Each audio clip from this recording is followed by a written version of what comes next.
যারা মায়েরা আছে, গৃহিণীরা আছে, তাদেরকে আমরা ফ্যামিলি কার্ড এক এক করে পৌঁছে দিব এবং সেই ফ্যামিলি কার্ডের মাধ্যমে আমরা 2500 টাকা করে প্রতি মাসে আমরা মায়েদের হাতে তুলে দিব, যাতে করে সেই মায়েরা পরিবারের শিশুদের লেখাপড়া বলেন, স্বাস্থ্য বলেন, সবকিছু ঠিকভাবে যত্ন নিতে পারে। ধীরে ধীরে যাতে মায়েরা ছোট ছোট ব্যবসা বাণিজ্য করার মাধ্যমে স্বাবলম্বী হয়ে গড়ে উঠতে পারে। কারণ মা যদি শিক্ষিত হয়, পরিবার শিক্ষিত হয়। মা যদি স্বাবলম্বী হয়, একই সাথে পরিবারের সকল সদস্য ধীরে ধীরে স্বাবলম্বী হয়। প্রিয় ভাই বোনেরা, এই প্রতিশ্রুতি আমরা দিয়েছিলাম। আজকে আমার এখানে এই যে স্টেজের মধ্যে এক কৃষক ভাই বসে আছে, ওনার বক্তব্যে উনি কৃষক কার্ডের কথা বলেছে, শুনেছেন আপনারা? এই কৃষক কার্ডের কাজও কিন্তু খাল খননের কাজ যেমন আমরা শুরু করেছি, ফ্যামিলি কার্ডের কাজ যেমন আমরা শুরু করেছি, আল্লাহর রহমতে কৃষক কার্ডের কাজও আমরা ধীরে ধীরে শুরু করেছি। হতে পারে এখন পর্যন্ত কেউ বলতে পারে যে আপনারা তো অল্প দিয়েছেন।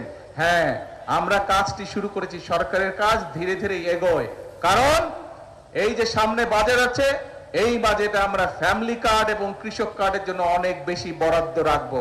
কারণ বর্তমানে যে বাজেট চলছে, এটি তো বিএনপি সরকারের বাজেট না, এটি বিএনপি সরকারের আগে যে অন্তর্বর্তীকালীন সরকার ছিল তাদের করে যাওয়া বাজেট, এবং সেই বাজেটের মধ্যে ফ্যামিলি কার্ডের কোনো টাকা দেওয়া ছিল না।